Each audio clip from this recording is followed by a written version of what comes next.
नमस्कार सबैजनालाई। आज म यहाँहरूलाई विराटनगरसम्मको यात्राको विवरण प्रस्तुत गर्न गइरहेको छु।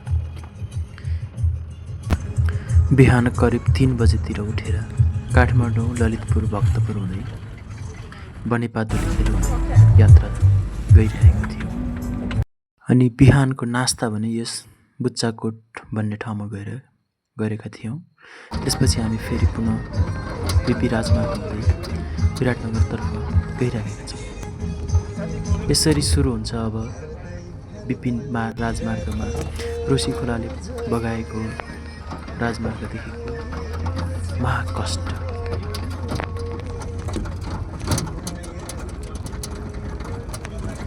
गएको साल 2082 सालमा बिपी राजमार्गको करिब 25 किलोमिटरको सडक खण्ड बगाएपछि अहिले चाहिँ एकदमै कठिन भएको छ। धुलाम्मै सडक छ, कहीँ कतै हिलाम्मै हुनु परेको छ।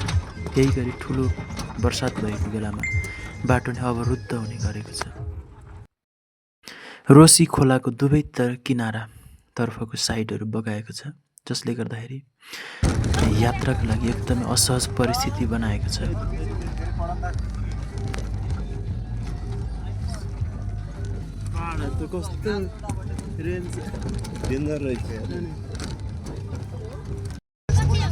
यस राजमार्गको 25 किलोमिटर सडक खण्ड बगाए पनि जुनको यात्रा भनेको एकदमै कष्टकर रहेको छ। 25 किलोमिटर सडक खण्ड पार गर्न हामीलाई लगभग 2 घण्टा जति समय लाग्यो होला।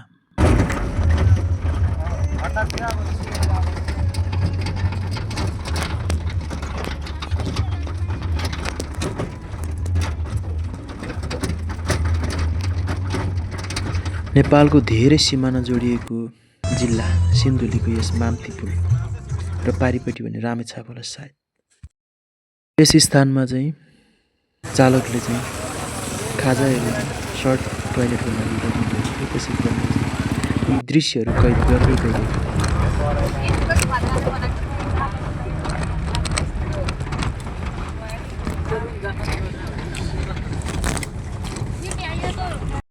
रोशी सुनकोशी नदीको किनारको यात्रा भइरहेको छ। आजभोलि त खोलै हुने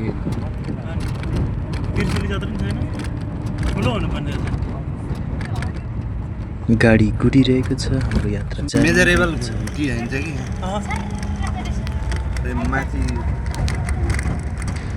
मेरो जिन्दगीको अहिलेसम्मको चाहिँ सबैभन्दा लामो समयको चाहिँ यात्रा रहेको छ। जानु पहिला पनि विराटनगर गएको थिएँ, नाइट गएको। यसपालि भने दिउँसोमै जाउँ भनेर गएको थियौँ।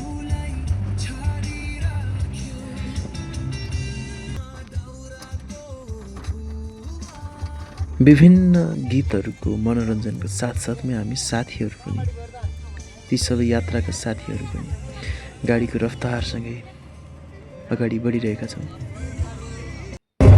सिन्धुलीको त्यो ऐना पहरा भन्नु खोज्थ्यो, त्यो धेरै ठाउँमा ऐना राखेको ठाउँमा गइरहेका छौँ। त्यसै क्रममा हामी अहिले भने रुकोट बजार आइपुगेको। सायद योभन्दा अलिक परबाट चाहिँ हामी पारिपट्टि रामेछाप जिल्लातर्फ पनि लाग्नेछौँ। त्यसरी हामी उकालो लाग्दै गर्दा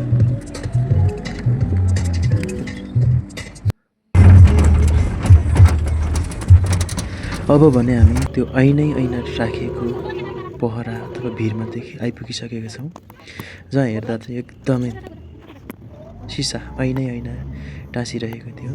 धेरै सडक यात्रा गर्ने अथवा भनौँ सवारी चालकहरूले चाहिँ त्यहाँ राखेको भन्ने देखियो। त्यसपछि हामीले यात्राको क्रममा एकदमै सुन्दर घर देखिएको थियो। पछि यसलाई गुगल गरेर सर्च गर्दाखेरि त शीतल पार्टी रहेछ, जुन चाहिँ यात्रीहरूको लागि निर्माण गरिएको थियो। त्यसपछि हामी यस चियाबारी भन्ने ठाउँमा आएर चाहिँ बिहानको खाना खाएका थियौँ सबैजनाले। यात्रा गर्दै क्रममा यस लक्खीमा भन्ने ठाउँमा पुगेपछि हाम्रो गाडी दुर्घटनामा पर्यो।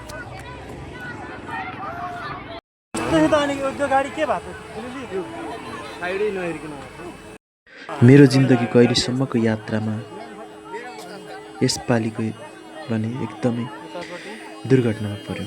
अहिलेसम्म यस्तो दुर्घटना कहिले भोगेको थिएन। देख्न त एकाध ठाउँमा देखेको थियौँ, तर पनि त्यो जस्तो चाहिँ एकदम ठुलो थियो। धन्नले कुनै पनि यात्रुहरूलाई चाहिँ त्यति ठुलो क्षति भएन। तर त्यो इभी कारको चाहिँ 2 जना मध्येमा 1 जना प्यासेन्जरलाई चाहिँ हात भाँचिएको भन्ने सुनेको थियो। यो चाहिँ दुधौलीभन्दा अलिकति माथि थियो, लक्खीमा भन्ने ठाउँमा। पछि हामी त्यहाँबाट 2वटा इभी प्रयोग गरेर चाहिँ बल्ल धरान आइपुगेका थियौँ। पुग्नु पर्ने त हामी विराटनगर थियौँ, तर धरानसम्मको अन्य यात्रुहरू पनि रहेको हुनाले हामी धरान यात्रा गऱ्यौँ।